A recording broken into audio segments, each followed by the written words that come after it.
Tudo bem, acenou? Recebeu o convite aí? Opa, beleza. Fala, Dedé. Tá me vendo aí, queridão?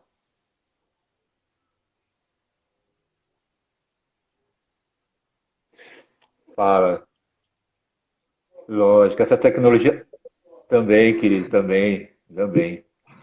Não é muito meu forte, Márcio.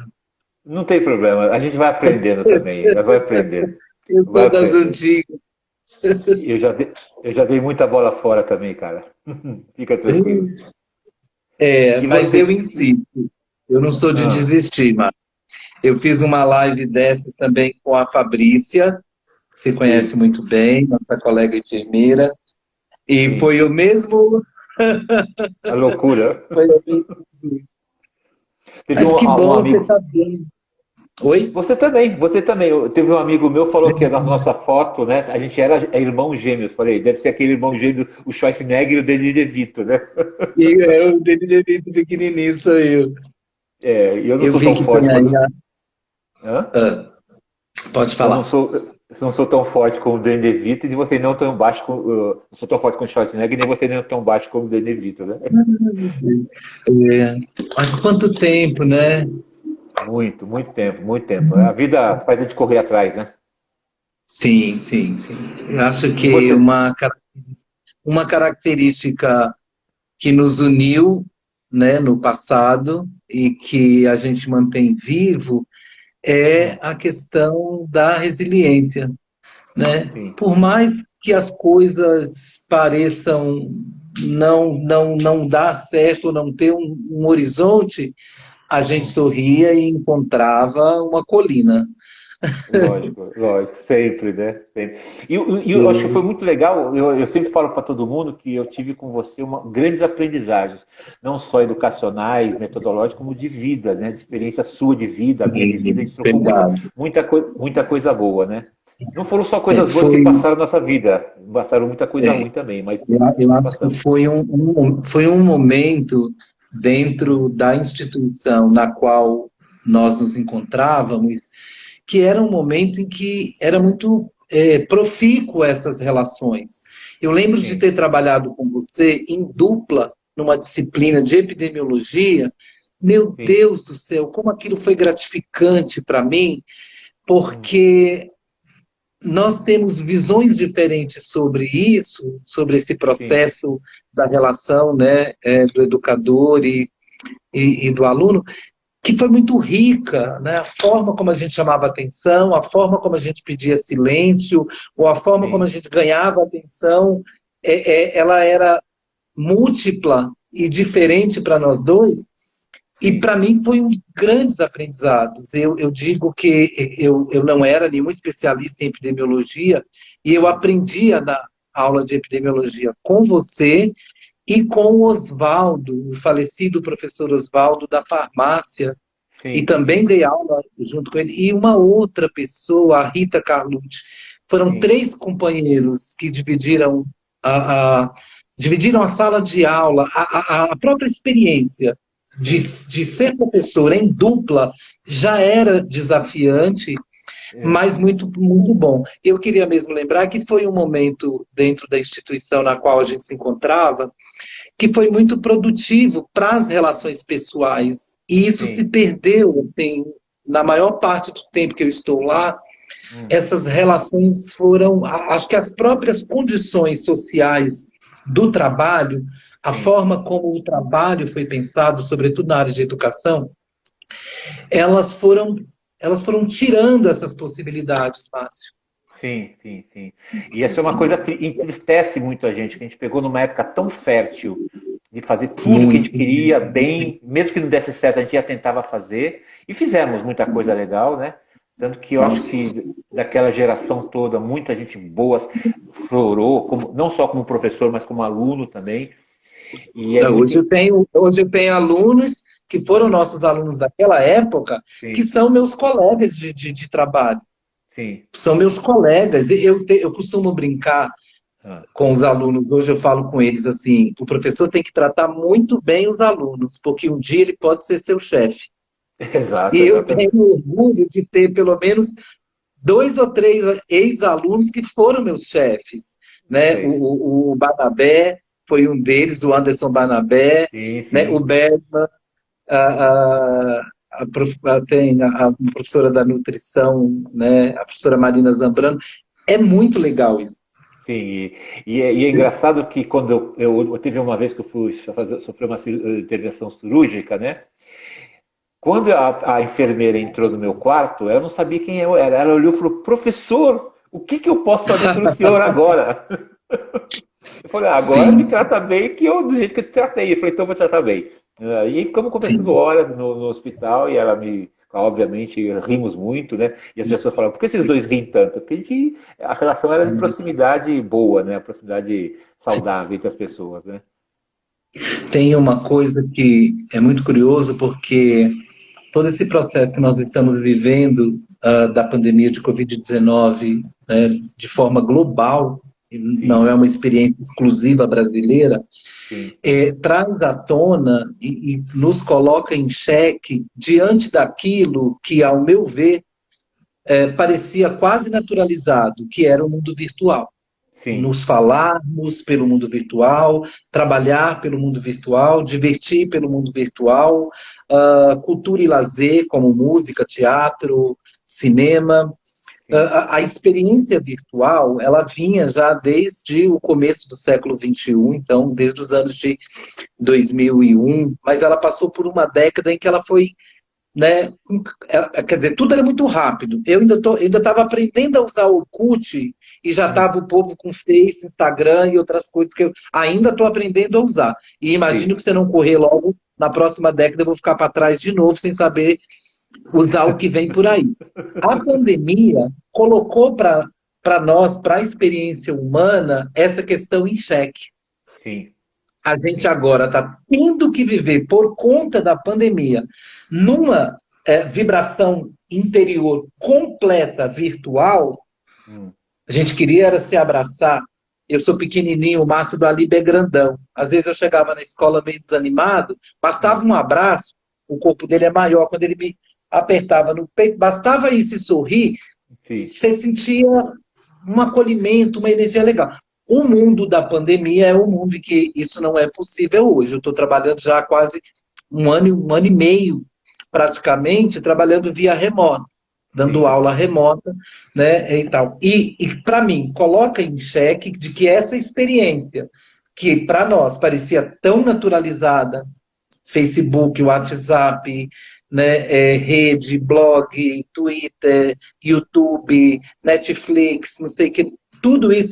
A pandemia colocou em xeque se era bem isso que a gente queria. Eu é. tenho sentido isso, Marcos, que tudo que nós queremos hoje é sair do virtual.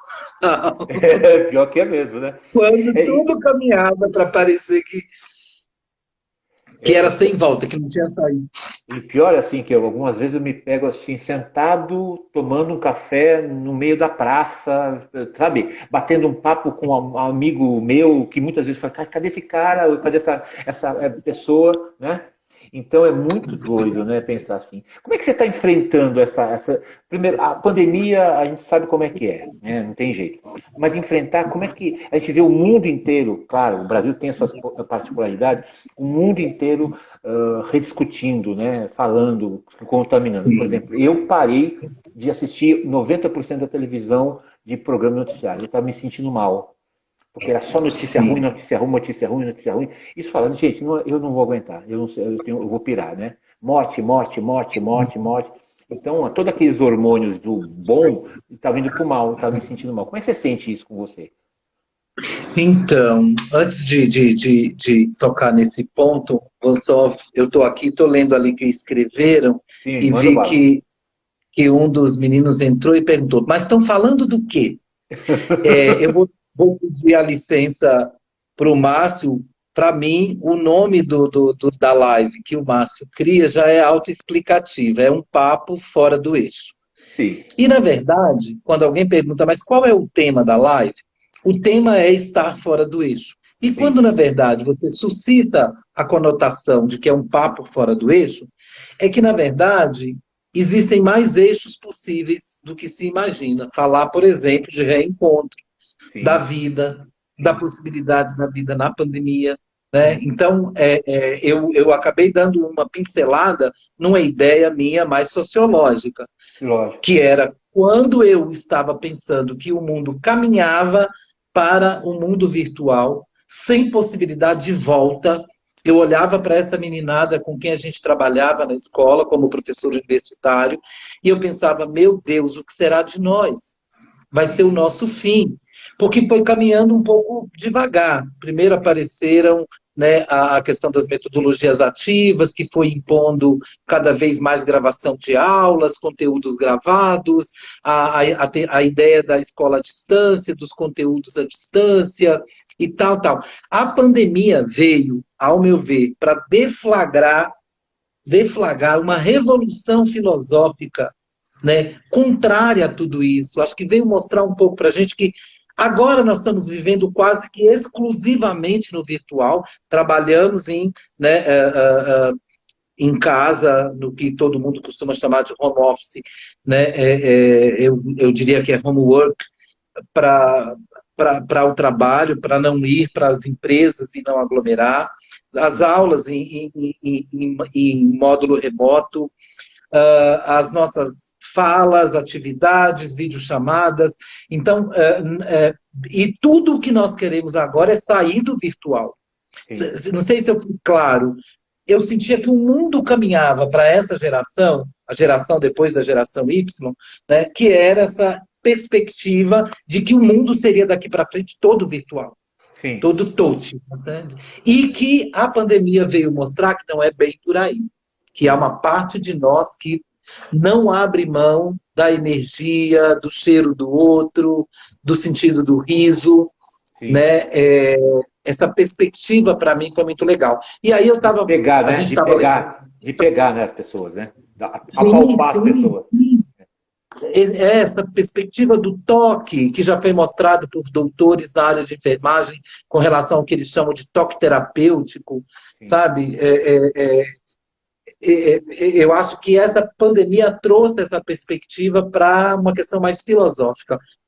O que nós estamos sentindo agora, estamos nos sentindo Sim. acuados, porque tem um risco eminente, né, que é um risco epidemiológico, que é o risco de contaminação, que é o risco, né, da convivência virou um risco. Aquilo que nos torna, segundo, né, Hannah Arendt, por exemplo, que nos torna propriamente humanos, que é a relação com o outro.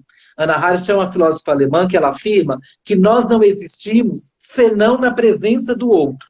Sim. É essa presença do outro, aí considerando a ideia de coletividade, a ideia de vida social, ela está nos sendo tirada. Então, nós estamos acuados porque a própria perspectiva da condição humana nos foi restringida. E outro por esse fato que você coloca agora. Por mais que a gente consiga ainda algum lazer, alguma diversão, eu já vi várias lives de música, eu já vi... quem é que dança na sua sala, entendeu? Com a Ivete Sangalo. Você está no sofá deitado, embaixo das cobertas. Não é como está no show. Não tem o suor das pessoas, não tem o cheiro do estádio, da grama. E a gente percebeu isso com a pandemia. Diante disso, outra coisa que nos acua e que você colocou, e eu concordo, é que ninguém aguenta mais. Primeiro que, assim, diante da vida, nossos dois grandes medos da sociedade judaico-cristã, né, ocidental, os nossos dois grandes medos é a sexualidade e a morte. Para mim, são os dois grandes medos. E você disse muito bem, a gente não para de ouvir falar de morte, o número de mortes, a média de mortes diária, a média de mortes, essa perspectiva da finitude humana está muito, sabe, colocada pela mídia, e eu diria que não só por ela. Eu acho que ela domina hoje as conversas de corredor, as conversas de elevador, as conversas de supermercado, as poucas conversas, né? Porque tem que tomar distância.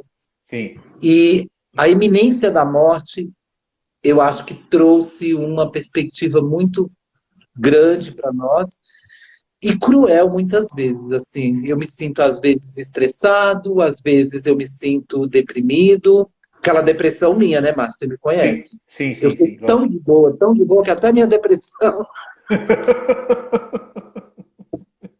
até minha Imagina. depressão é de bom humor. Eu não Sim. consigo ficar deprimido de mau humor. Mas é uma coisa legal. Aqui eu estou vendo um monte de gente mandando um abraço para você. Você sempre muito querido, Fê, o Esse advogado Carvalho. Nel. Queridão, essas três últimas semanas eu tive só notícias muito ruins, né? Há 3 semanas atrás eu fiz uma live com o João Acaiab, o ator, o famoso ator negro, né? Contador de história, um amigo meu que foi do Colégio Santo Américo, quando dei aula com ele há muito tempo atrás, a gente sempre se falava e virtualmente eu tinha muita saudade dele, porque a gente conversava, eu contava história, eu contava umas brincadeiras para ele e acabou falecendo há 2 semanas atrás. E hoje nós ficamos sabendo de um amigo que você conhece, que é o Eduardo Silvério, advogado. Lembra aquele alto, magro? Lembro, mas... Morreu hoje e foi assim, Foi dolorido, vítima de porque Covid? foi Covid. E assim, sexta-feira passada, eu mandei um WhatsApp para ele, falou que ele estava com Covid isolado em casa e não respondia, eu li quando ele tinha lido a última vez, há tempo, aí fiquei sabendo através de um amigo que ele estava internado e foi entubado, e aí hoje recebeu uma notícia que ele se foi, né? Isso deixa muito assustado, porque é muito perto da gente, né, Dedé? Então, o ano passado, por exemplo, quando eu criei essas lives, o Papo Fora do Eixo, muito mais do que o assunto, era para rever amigos. Porque eu vejo as lives por aí, são sempre os amigos que chamam, os famosos que chamam para fazer dinheiro. E eu falei, eu não quero isso, eu quero ver os meus amigos. Né?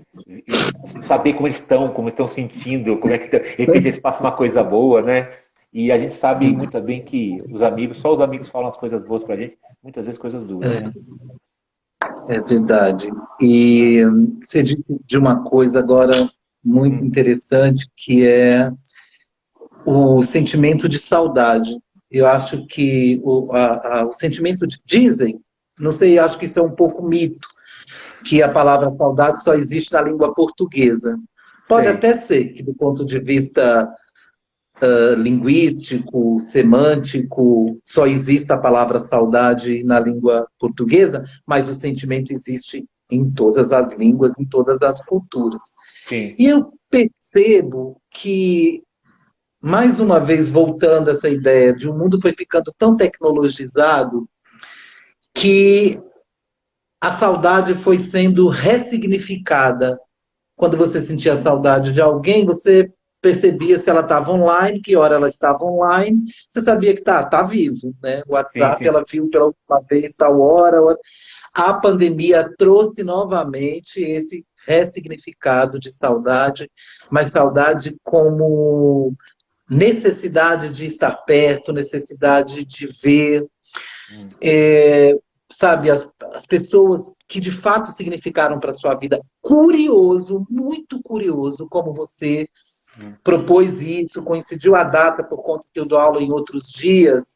E nessa semana, o meu primeiro namorado, o carinha que eu namorei quando cheguei em São Paulo, tinha 21 anos, eu acho, entrou em contato comigo através das redes e Sim. falando para mim como eu fui importante na vida deles, que agora ele está casado, que eles moram no interior em Piracicaba, de como que é um sucesso, como que a vida dele, e que ele foi o primeiro namorado que eu tive, que já era mais intelectual e que ele me acompanhava, como que hoje ele entende. E depois disso eu falei com um outro garoto que foi um ex-aluno meu de nutrição que me disse, professor, lembra? Isso faz mais de 10 anos eu me formei e te encontrei no saguão da escola meio perdido, sem saber o que eu ia fazer da minha vida depois de formado. O senhor conversou comigo por quase 1 hora, eu já fiz o mestrado, defendo meu doutorado agora no final do ano, Puxa, legal. escrevi artigo até na revista Nature. Eu olhei e falei, que, Walter? Pelo amor de Deus, isso é muito para mim, é muita emoção. E coincidiu dessas pessoas. Então não é só saudade do imediato, ou dos grupos, ou das pessoas que eu consigo falar através do Zap ou de outra coisa, mas a saudade do que a gente viveu. Isso pode valer para minha sobrinha Mirelle, que acabou de se formar em psicologia e é especialista na área de psicologia da educação infantil, que tem pouco mais que 20 anos, que também vai mostrar como eu tenho saudade de quando eu era criança, de quando eu convivi com meus tios. Ontem eu assisti o Conversa com o Bial e ele entrevistou a Fernanda Lima e o marido dela. Além de ser duas coisas lindas de ver, ambos, ela falou de uma coisa, porque o entrevistador, o Bial, perguntou para ela por que eles vieram embora de Orlando, de um lugar que eles moravam fora. E ela falou, por causa de uma conta. Como assim uma conta? Eu li lá em alguém, disse para fazer uma conta. Quantas vezes você vê seu pai e sua mãe por ano? Aí ela falou, uma vez pelo menos por ano agora. Quantos anos eles ainda vão viver, mais ou menos? Ela falou que foi muito boazinha, imaginou 100 anos para o pai. E nossa, você vai ver mais ou menos umas 10 vezes mais. Ele falou, puxa vida, é muito pouco. Vieram embora para o Brasil. Ele morreu com 84 anos, o pai dela, e ele viu, ela o viu, eles se viram mais 3 vezes só. E hoje eu fiquei aqui conversando com meu companheiro e falei disso, meu Deus, agora essa conta ficou na minha cabeça, não sai da minha cabeça. Quantas vezes eu vou ver meus melhores amigos, meu pai, quanto tempo eles têm? Eu comecei a pensar na conta, Márcio. Para pensar qual a prevalência de vezes que eu vou ver e matar a saudade das pessoas que eu amo, a Juju, sabe, você, sabe, a Cris Braga, as pessoas que a gente comumente se via, e depois a gente trocava zap, alguma coisa, e com a pandemia isso virou uma coisa meio, né? Sim. Você me vê bem pouco, Patrícia. Ai, Patrícia, vejo bem menos do que eu gostaria. É a Patrícia Montanari, minha amiga de longa data, minha amiga de vivências. E engraçado, né, como nessa pandemia submergiram alguns monstros, né, considerados especialistas, algumas pessoas que falam, eu nunca ouvi falar dessa figura, não leio nada sobre ela. Ela tem um poder eu sei, eu tenho todas as informações, eu sou Salvador, né? E eu fico muito assustado, né, quando eu ouço as pessoas falando e ninguém questiona, porque esses 2 anos, quem realmente estudou epidemiologia, você fala, tá tudo errado, né, em termos de ação preventiva, ação corretiva, números, existe narrativa, independente da ideologia, tá? Isso fique claro, do lado de cá ou do lado de lá, é uma narrativa que incomoda, cara, e a gente fala assim, como é que eu vou poder falar? Ninguém vai me deixar falar, né? E as pessoas usam ideologicamente até para dizer, isso é mentira, isso é verdade, isso é possível, isso não é possível. Eu falo, cara, a realidade é essa, né? Só que as pessoas não estudam, né? As pessoas não leem, né? Isso que assusta muito, Sim, né? aliás, isso é uma coisa impressionante, Márcio. A gente que é da área, né, do sanitarismo, você também tem uma formação de mestrado em saúde pública, eu também, e embora a minha área seja mais na área sociológica e das políticas públicas, e a sua já foi sempre mais voltada para a questão, né, do meio ambiente, como um biólogo, como um ambientalista, já tem algum tempo que a gente passa por esse processo de fake, essa coisa de fake, essa coisa da distorção da informação.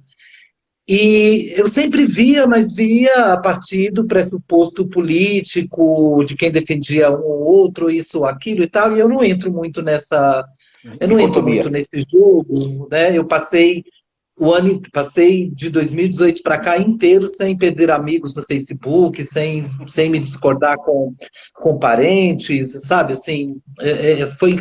Mas quando a gente olha para a pandemia e vê a forma flagrante como a epidemiologia é traída, pelo menos a epidemiologia que nós aprendemos, sim.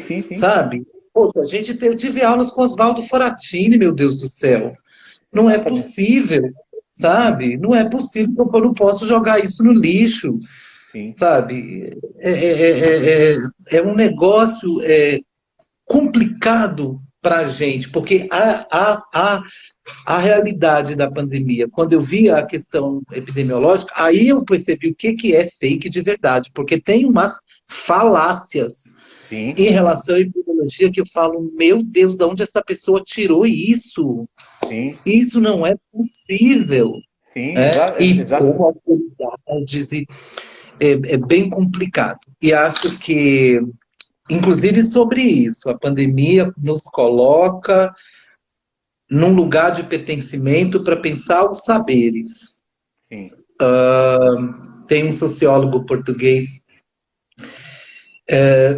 que escreve um livro falando sobre, né, as ideologias do Sul, Hum, em que ele fala sobre conhecimento. Como que aqui, pelo Sul, nós, além do respeito ou da abordagem do conhecimento científico, nós temos uma cultura tão rica de produção de saberes que não passa necessariamente pela academia, pela questão científica, né? É o Boaventura de Souza Santos, né, que escreve e fala sobre essa questão das ideologias do Sul. Como que nós produzimos, né, formas diferentes de saberes, que é uma coisa, né, maravilhosa. A pandemia fez com que as pessoas em epistemologia, desculpa, o Evandro está me corrigindo, é epistemologias do Sul, tá? Não é epidemiologia. ideologias, é epistemologias do Sul, o livro do Boaventura? do maravilhoso sociólogo português Boaventura de Souza Santos, em que ele fala sobre esses saberes, como nós produzimos saberes, né, a partir, por exemplo, da questão da coletividade. Eu tive no último encontro da Brasco, que foi em João Pessoa, em 2017, Hum, e isso era de todas as coisas que eu participei para ver experiências da área da saúde. Todas as vezes que alguém colocava, o lugar de fala, ou esse lugar da experiência do pesquisador, do docente, do doutor, dava lugar para a fala do agente comunitário de saúde, da experiência do homem rural do interior, sabe, de Pernambuco. Era uma coisa assim.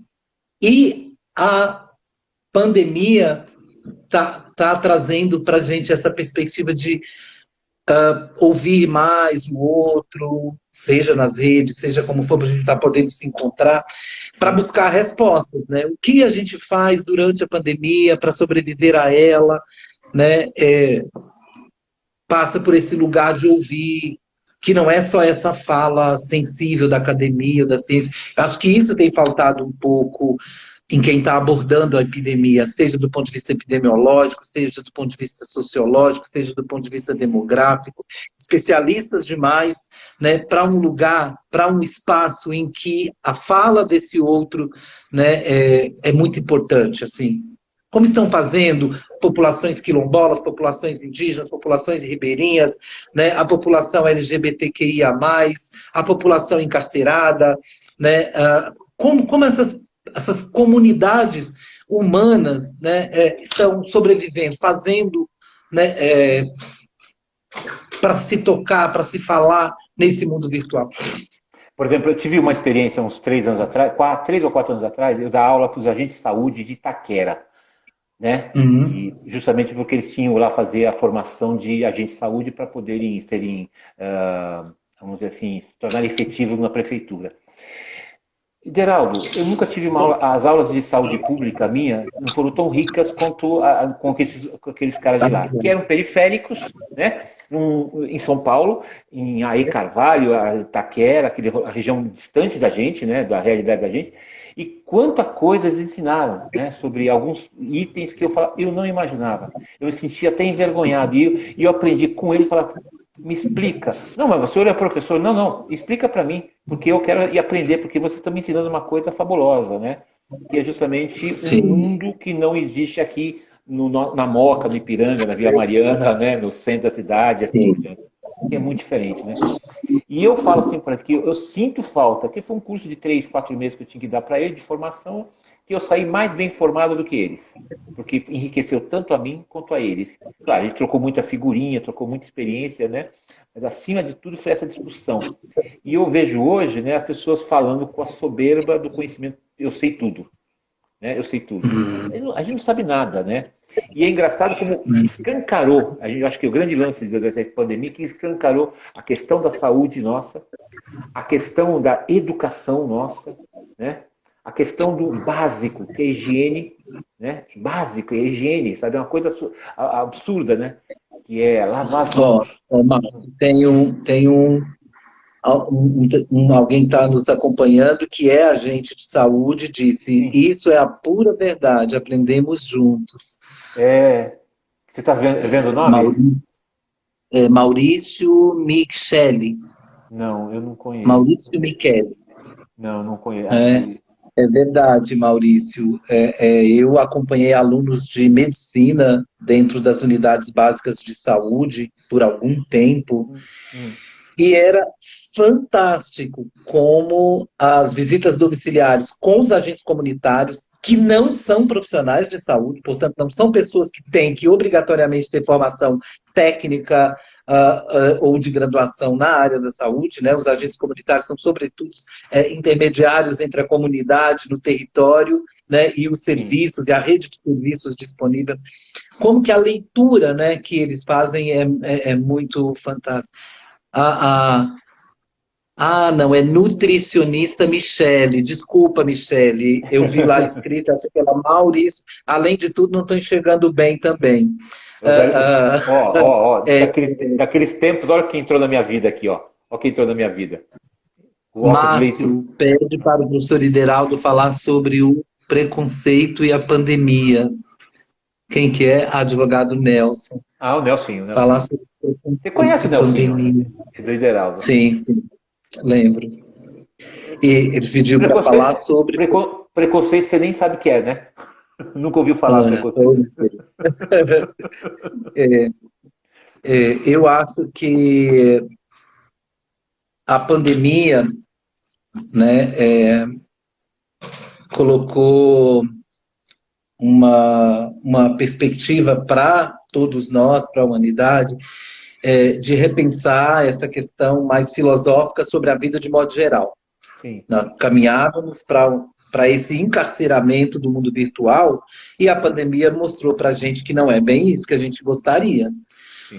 Eu acho que tem nela até um cunho pedagógico. Eu acho que alguma leitura nós vamos ter para que jovens que passam grande parte do seu dia nas redes, e a vida é uma vida determinada, né? Então você forma o caráter da nossa juventude a partir da rede, né? Do que é colocado, de quem é mais visto, quem tem milhões de seguidores, tá certo? Né? Eu ficava impressionado, por exemplo, algum tempo atrás, como é que um cara lá no interior que cantou a musiquinha da Caneta Azul foi parar na televisão, na Ana Maria Braga, no Fantástico, no não sei o quê, porque ele teve o único fato que marca a perspectiva do que era aquela pessoa, era o fato de que ela cantou uma música ridícula.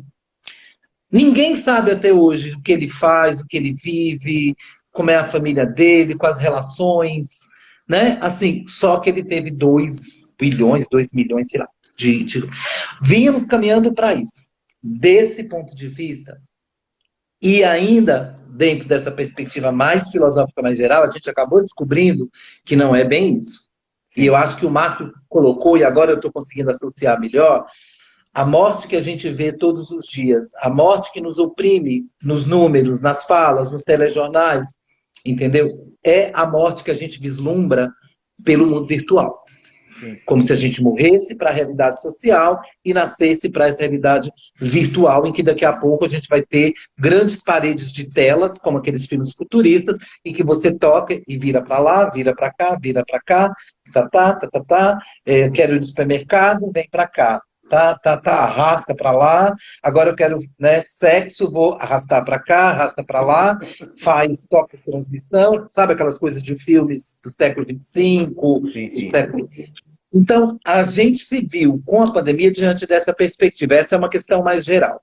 Aí, com a questão do preconceito propriamente, ou do estigma, a mim me parece que nos espaços onde a gente ainda tem que conviver, no transporte público, no supermercado, nos locais onde a gente vai, houve uma exacerbação do preconceito.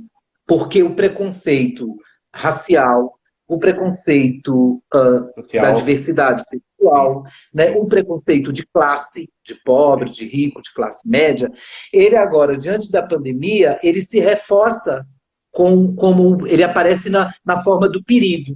Sim. Aquilo que Alba Zaluar já tinha escrito alguns anos atrás, a grande antropóloga carioca, quando escreveu A Máquina e a Revolta, e ela falava sobre as classes perigosas, ela chamava de classes perigosas, que eram os povos do morro, né, os povos das escolas de samba.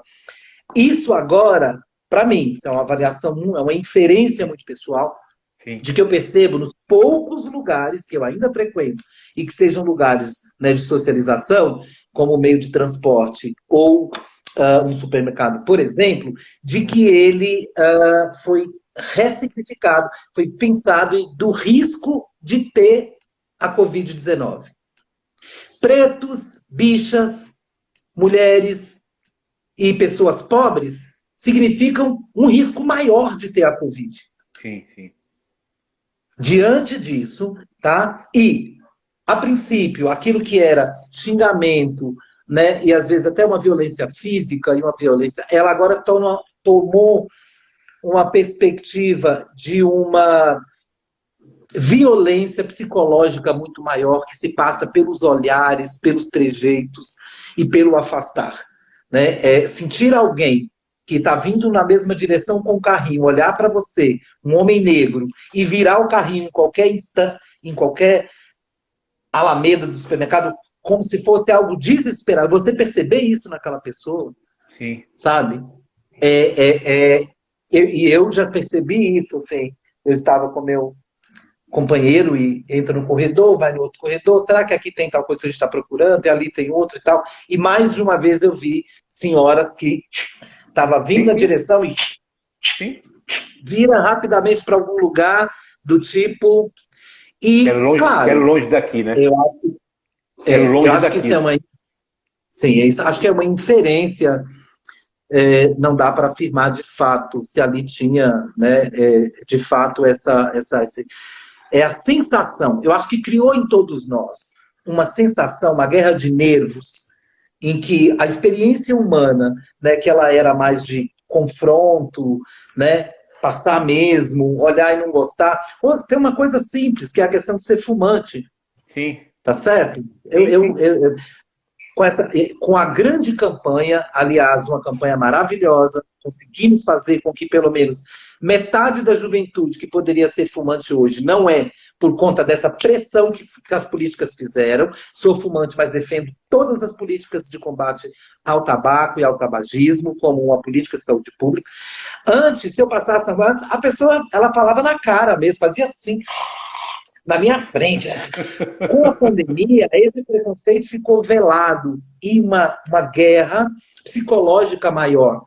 Você acha que você sente que o outro sentiu e jogou todo o peso do sentimento dele de preconceito, de estigma, né, contra você. Então, respondendo essa questão do preconceito e a pandemia, como as convivências ficaram mais difícil, mais restritas, esse preconceito ele foi redimensionado também para um sentimento mais psíquico, mexe com a estrutura de quem é você, porque você começa a perceber isso. Eu acho que as pessoas que vivem com HIV/AIDS devem ter sentido isso lá no final dos anos 80 e primeira parte dos anos 90, em que eu, por exemplo, já estava na Faculdade de Saúde Pública e eu convivi e entrevistei pessoas para o meu trabalho de doutorado, em que uma pessoa confessava para mim, ela falava assim, quando eu entro no ônibus, sabe, professor,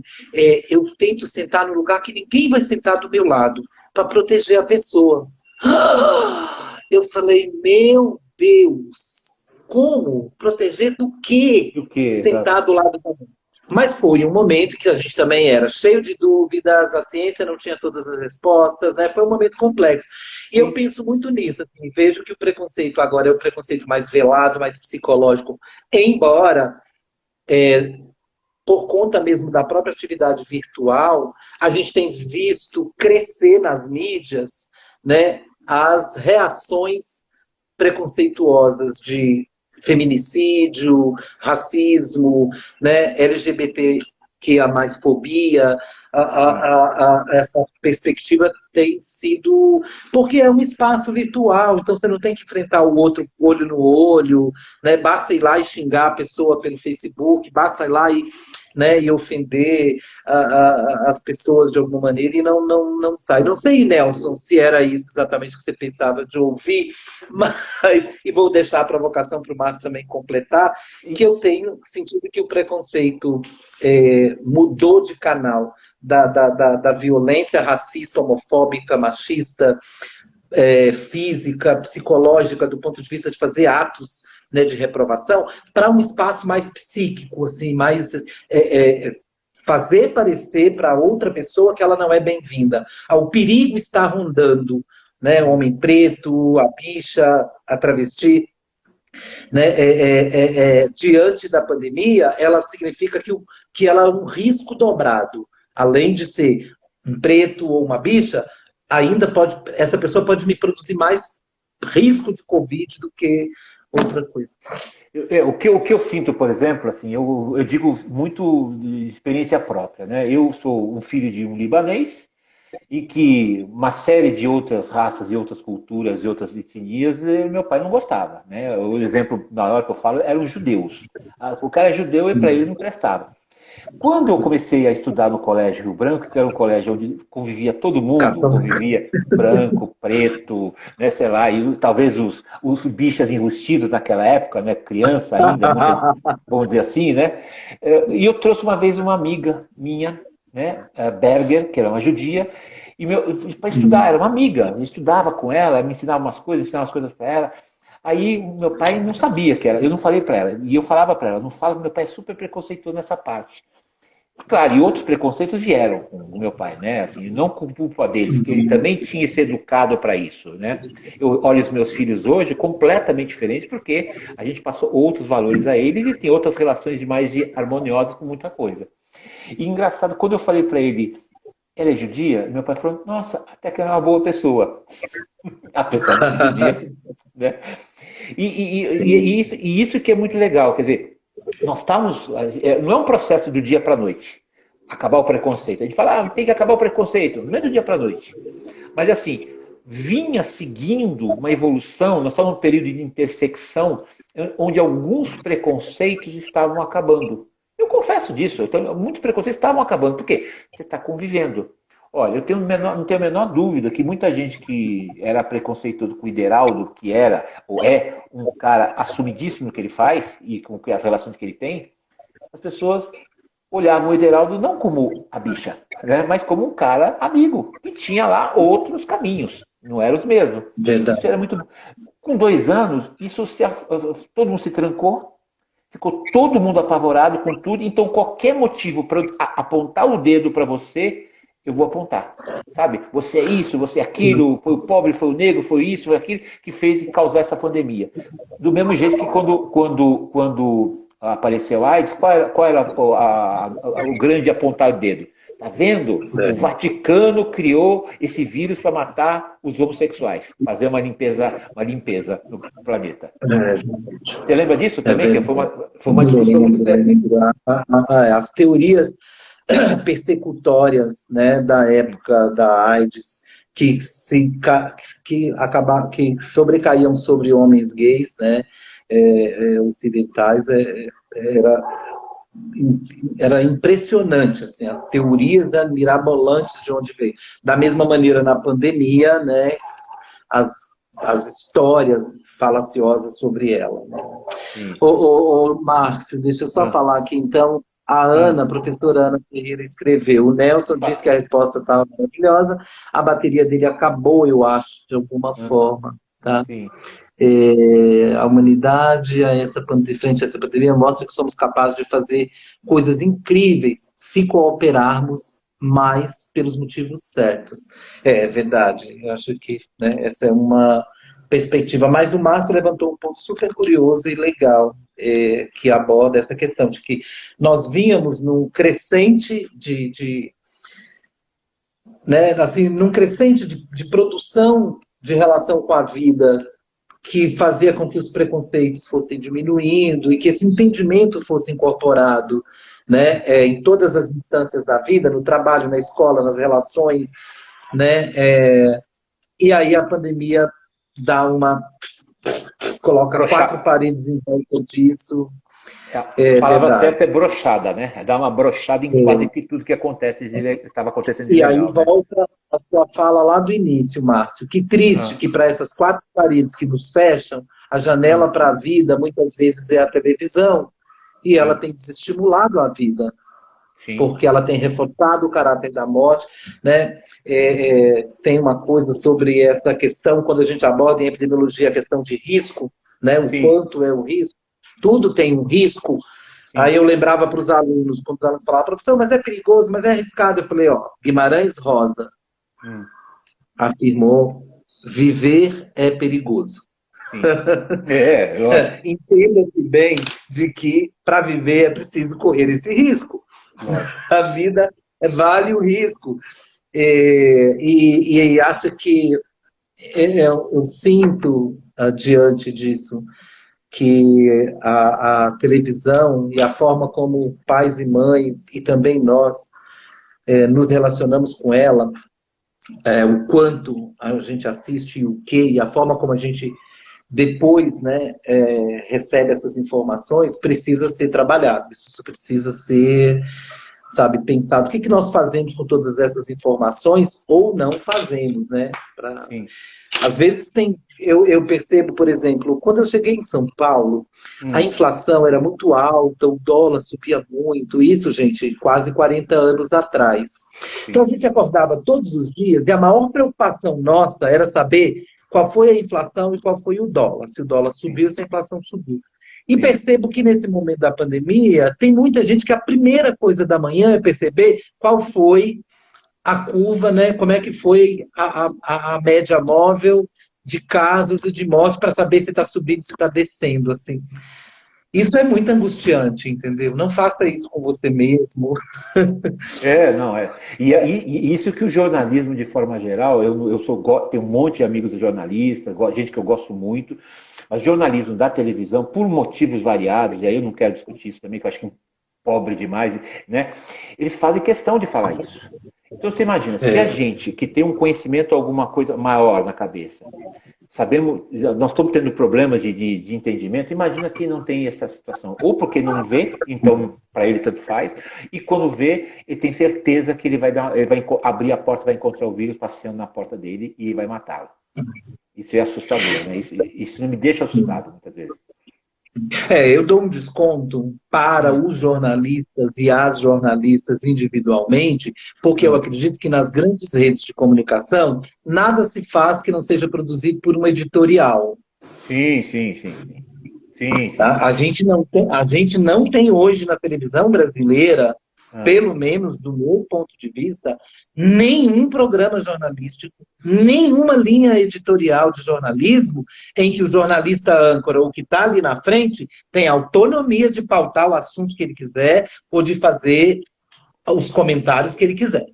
Eu sempre penso que, sabe, quando termina o jornal, que sobe as letrinhas, entendeu? Vai procurar lá o primeiro nome que aparecer, quem é o editor-chefe, para saber. E isso, gente, isso é histórico do Brasil, é como eles, sabe, fizeram uma leitura da história social e do desenvolvimento social do Brasil, nas questões de política, de economia, de saúde, sabe, de administração, de meio ambiente. Nada passa despercebido, a não ser pela mão, né, do editor-chefe ou de quem faz essa coisa. Eu percebo que às vezes escapa, assim, né? Eu vejo, tem um programa esportivo que eu gosto muito, porque tem o Casão, e eu sou fã demais do Casão, entendeu? E o Casão, ele é meio revoltado, meio ativista, né? Sim. Ele dá umas opiniões dele que eu falo, vixe, esse homem vai ser demitido amanhã. Amanhã ele está fora do programa. Ele não vai. Mas fora aí. Ele está dentro da linha editorial daquele programa, não tem jeito. Né? Né? A única coisa que eu critico um pouquinho, no caso do Casão e de outros jornalistas, outras pessoas que trabalham no Grupo Globo, é que não existe o contraponto. Existe uma verdade única. E a gente sabe muito bem que na ciência ela não é estável, ela tem um contraponto. Aí você muda para a Record, é o outro ponto. Você muda para a CNN, é outro ponto. Então, essas empresas não fazem os contrapontos. Ah, o ideal é X e eu sou Y. Então vamos conversar e vamos. Por que ser X e por que isso? Eles não fazem isso. Aí você escolhe, né? Aí você aceita um ou outro. Ou não aceita nenhum dos dois, né?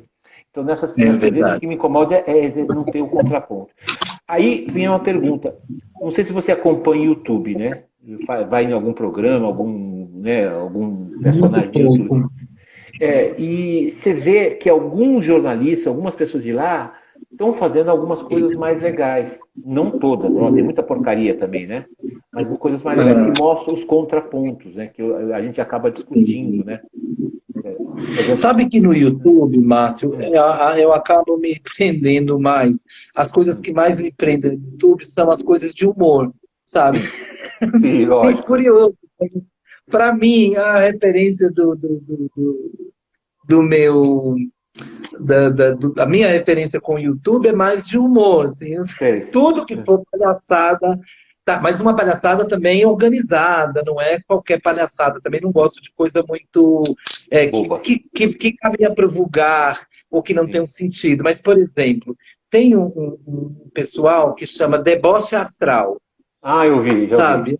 Um carinha que apresenta deboche astral. Aí ele fala assim, o signo em relação à casa, cuidado com a casa. Aí ele fala como que cada signo, entendeu? E é muito engraçado, muito curioso, né?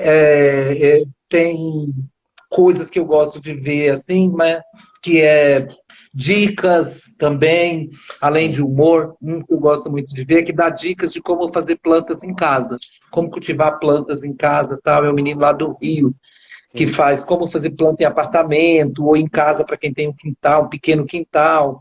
Essas coisas me chamam mais atenção, né? Mas isso que você falou, eu percebo que sim, que tem alguns bloggers de YouTube que de fato conseguem fazer umas coisas mais decentes.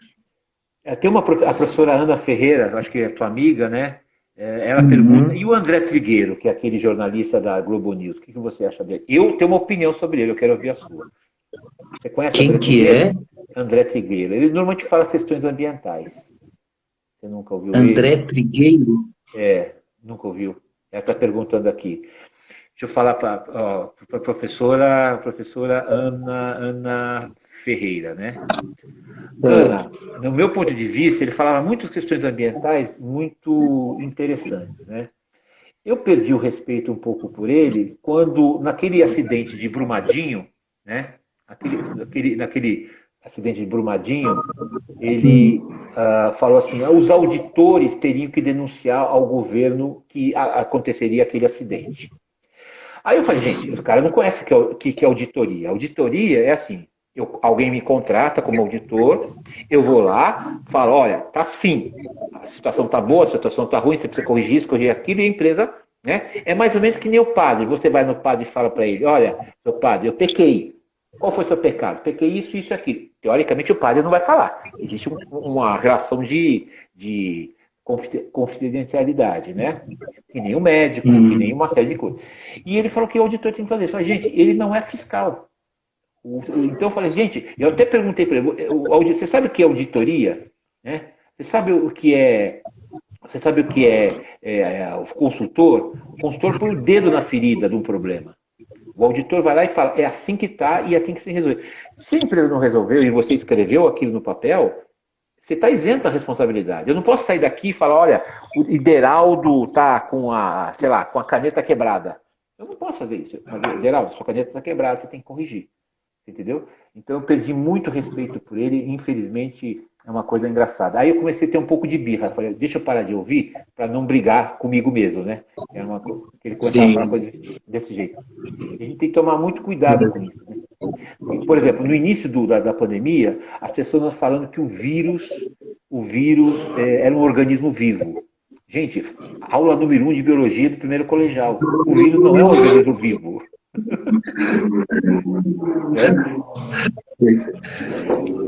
Então, Esse tem um exemplo que para mim é fantástico, que é essa perspectiva, né? Logo no princípio da pandemia, alguém me mandou um vídeo e era muito engraçado, porque era um cara que pegou um remédio, que é um remédio veterinário, que é um remédio para cachorro, um vermífugo, e ele mostrava no rótulo, combate alguns tipos de coronavírus, ponto. sim. E esse povo começou a tomar isso. Aí, uma vez conversando com alguém da família, eu expliquei, falei, olha, existe vírus, bactérias, fungos, tá? Bacilos, são tipos de organismos que podem nos infectar. Você tem que entender que vírus é a forma, tá, biológica da existência ali. Coronavírus é o tipo de vírus, é a tipificação do vírus. Corona vem de coroa, do espanhol, né? Porque o vírus teria, né, uma forma de coroa e tal. Quando fala que combate algumas formas de coronavírus, não está dizendo que combate o SARS-CoV-2, a Covid-19. Então, não foi nem testado essa medicação em relação a esse coronavírus específico, que é o que causa a Covid. Sim. Então, não é porque está escrito lá que combate alguns tipos de coronavírus, que ele combate o coronavírus que provoca a Covid. É uma leitura diferente, da mesma maneira que o vírus da dengue não é igual ao vírus da AIDS, não é igual. Não, se eu colocar lá, remédio combate alguns tipos de vírus, que ótimo, vamos tomar isso para todo tipo de vírus. Essa perspectiva do entendimento, do conhecimento, que vai desde o conhecimento que é de definição, conceito, né, até o de parâmetro e de espectro maior, né, para considerar a experiência intelectual para a pessoa conseguir entender isso. Até aí, veja, agora estão se falando de uma doença que provavelmente vai aparecer como quadros agravados de hepatite. Não é hepatite adquirida, não. É hepatite viral. Pois é, não, mas por conta de medicação ou do excesso de uma medicação para um determinado organismo, né, que já tem aí o aparelho suprarrenal, sei lá, vai trazer complicação. Tem uma determinada medicação que trouxe complicação, já trouxe casos de morte. É quando a pessoa, por conta do remédio, acabou desenvolvendo a hepatite. Tem um nome específico, eu não sei se é hepatite por remédio, tá? Um efeito colateral do remédio que gerou uma hepatite. Hepatite medicamentosa. Isso, medicamentosa. Exatamente. Hepatite medicamentosa. Então, assim, essa é uma perspectiva que, enquanto as pessoas tomavam isso, eu falava, meu Deus, lembra minha avó dizendo que não mata, engorda. Eu falei, deixa essa gente tomar tudo que quiser tomar, não tem problema não. Tem gente tomando chá de boldo. Eu ouvi um falando que ficar olhando faísca de solda mata o vírus do coronavírus. Tem duas histórias muito legais, né? Na época da AIDS, né? Eu lembro que, obviamente, isso é uma piada, né? Que a gente tem que levar a sério. Que um dia, em Lisboa, chega o Joaquim na porta da janela da Maria. A Maria está com um porrete desse tamanho. Ele pergunta, por que esse porrete, Maria? É porque o tal do vírus da porra da AIDS vem aí, eu vou matar ele na porrada, né? Então era a visão que ela tinha. Obviamente é uma piada, é uma história. E há pouco tempo, acho que não sei se foi na Ucrânia, um daqueles antigos países da União Soviética, né? O presidente falava assim que era fácil, era beber a vodka que matava o vírus. Não tinha que passar álcool na mão, punha a vodka para dentro e matava o vírus. Né?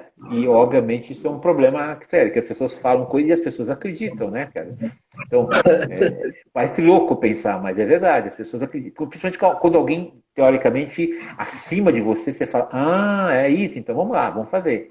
Né? Então, quando um cara vem e fala uma coisa na TV ou qualquer coisa, as pessoas acreditam, tem que tomar muito cuidado com o que a gente fala, né?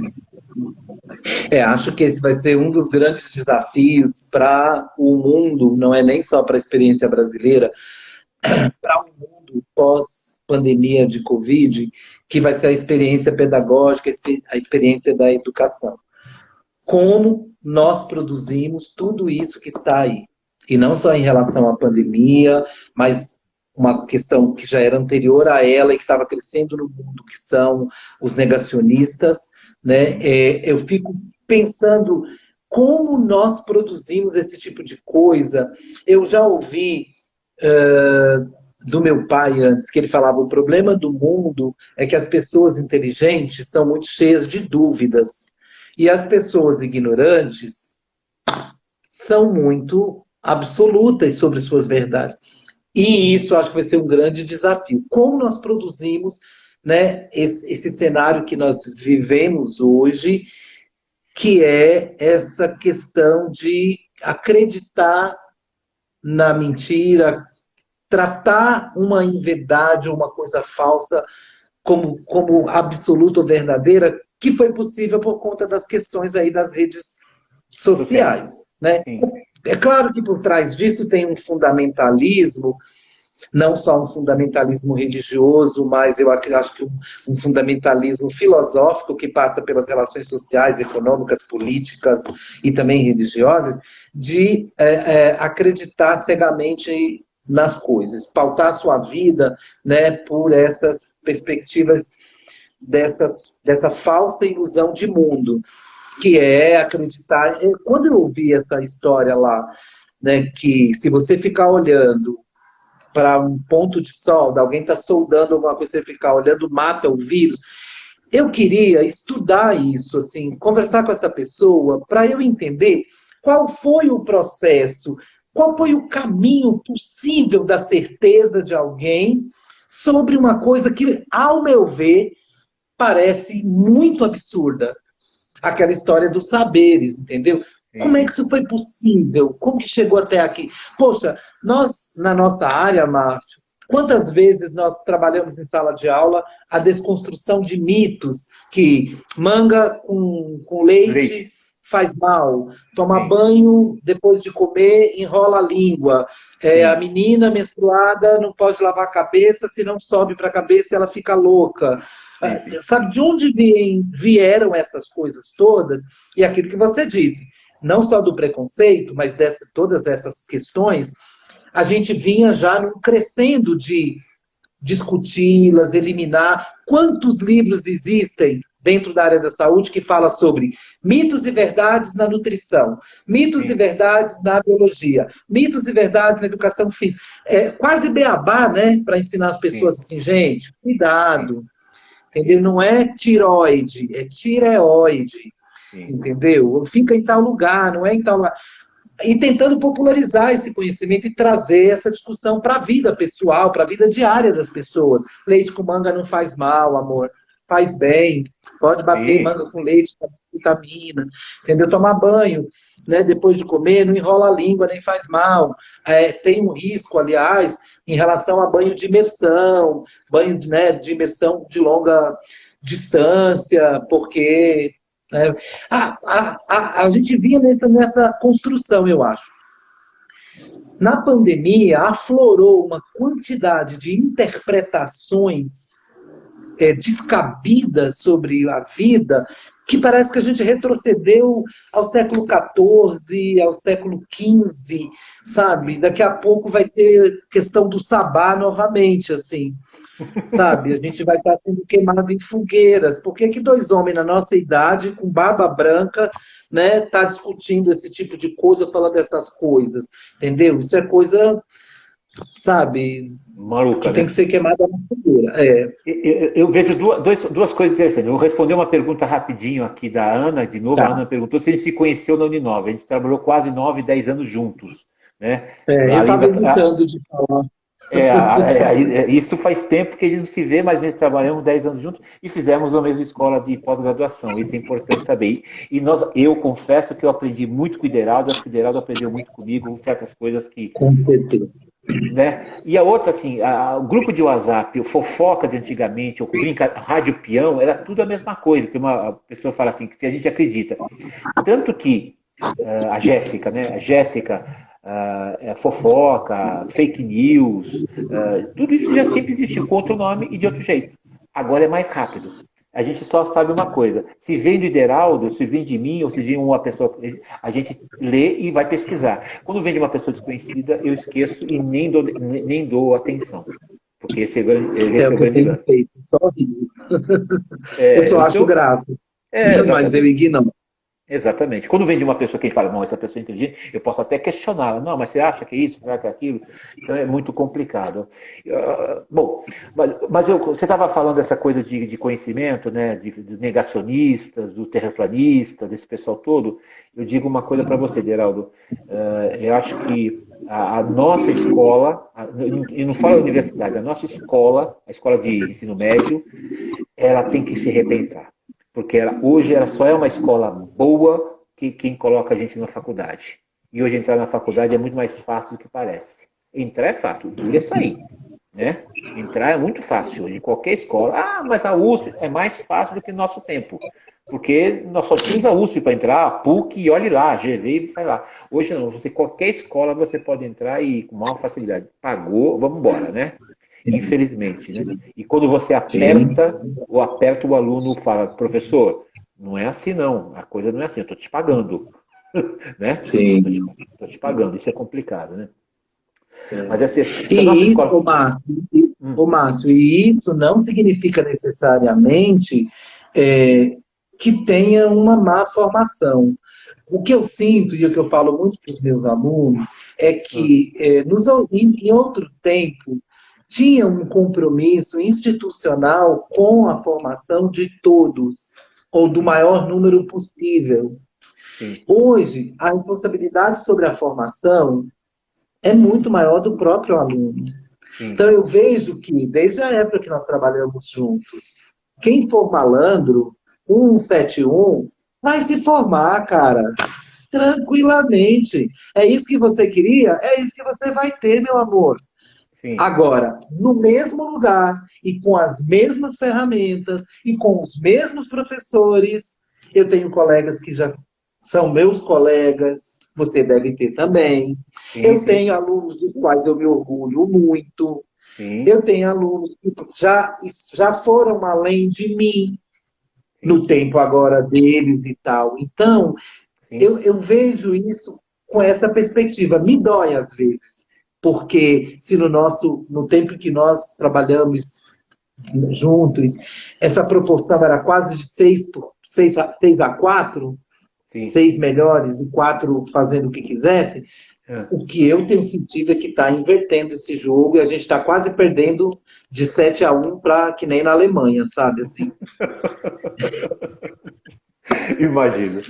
Dedé, faltam 2 minutinhos aqui para rodar o tempo. Okay. Eu vou começar agradecendo a você por ter aceito esse convite. A gente não se perca pela pandemia, nem fisicamente, nem mentalmente, pelo amor de Deus, tá? Se cuida, né? Queira ou não queira, já estou ficando velho, né? Sabe que recentemente, mexendo no computador, tentando arrumar, limpar, de vez em quando, velho tem essa mania de arrumar. Vamos arrumar, limpar de vez em quando. Aí eu tô vendo, carta, não sei o que, Márcio do Ailib. Aí abri para ver, era um texto sobre seu mestrado, e eu olhei aquilo e comecei a ler, lembrei de ter seu mestrado na mão, de estar lendo as estações de tratamento do ABC, fui vendo aquilo tudo, deu um saudosismo, sabe, assim. Aí junto com você vem as outras pessoas que eram referência para nós, o Oswaldo, depois a Rita Carlucci, a Cristina Braga, né? Foi muito legal, assim, lembrar disso. Legal. Ó, quero avisar para todo mundo que esse papo aqui fora do eixo entre eu, Márcio e o Geraldo vai daqui a pouco, uma semana já está no YouTube, caso você queira ver ou indicar alguém para ver, e vai para o Spotify, quem não tiver tempo para ver, para ouvir. Principalmente para que a gente possa, né, ter, vamos dizer assim, para a gente possa relembrar algumas coisas legais. Dedé, com certeza. Você foi muito importante na minha vida, tirou muito preconceito e me ensinou muita coisa biológica que você não tem noção. Toda vez que eu falo de certos assuntos, eu falo, mas tem um amigo meu, Ideraldo, que me contou isso.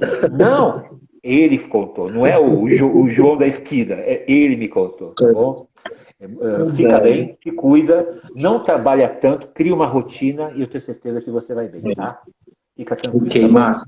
Agradeço muito pelo contato primeiro lá e as nossas conversas. Sempre que possível a gente vem se falando. Tem uma outra memória que me lembra muito a você, que é o seu filho que faz rugby ou Sim, sim. futebol americano. É rugby, né? Rugby. Rugby. Porque daí eu comecei a conhecer, sempre que eu via alguma coisa sobre ele, eu tinha que dar a minha curtida, fazer um comentário e desejar sucesso e tal. E eu lembro disso muito, com muito carinho, às outras pessoas. Obrigado pelo convite, né? A proposta do papo fora do eixo é fantástico, eu acho que é legal isso, mantenha essa coisa de não ter um tema determinado, né? E falar sobre a vida, E não tem né? De roteiro. maneira E não tem simples, roteiro. não tem um roteiro pré-estabelecido. Eu acho que isso é fantástico, ok? Um grande beijo no coração. Fique com Deus, né? Com o seu Deus que você acredite. E O as Deus. pessoas que entraram, agradecer o- muito as pessoas que atenderam o meu chamado. Eu enviei de última hora, em vez de fazer isso durante a semana, aquela coisa brasileira, né? Em vez de fazer isso durante a semana inteira, eu fui fazer isso na última uma hora, né, de contato, e vi que algumas pessoas atenderam, sobretudo a Aninha, a Patrícia Montanari, minha amiga, a professora Ana Ferreira e o Nelson, e a Mirelle, minha sobrinha, que é da psicologia, minha sobrinha Bianca. Tá? Um grande beijo no coração de todos e todas vocês. E até o próximo momento, a próxima oportunidade. Tá bom, querido. Fica bem. Manda um abraço pro seu. Como é que chama o seu companheiro agora? Jackson. Jackson, manda um abraço pro Jackson. A minha filha mais velha hoje, ela é funcionária do MAM, trabalha no MAM, Museu de Arte Moderna, formou em arquitetura. Era pequenininha quando você sabia dela. Eu E meu lembro. filho, e o Pedro é aquele gigante que além de jogar rugby, ele também faz publicidade, terminou publicidade e propaganda, também trabalha numa agência, tá? Obrigado, queridão. Tudo de bom para você, tá? Isso. Grande Saúde, hein? beijo. Saúde aqui no coração, principalmente. Um beijo no coração para nós dois, tá? Beijo.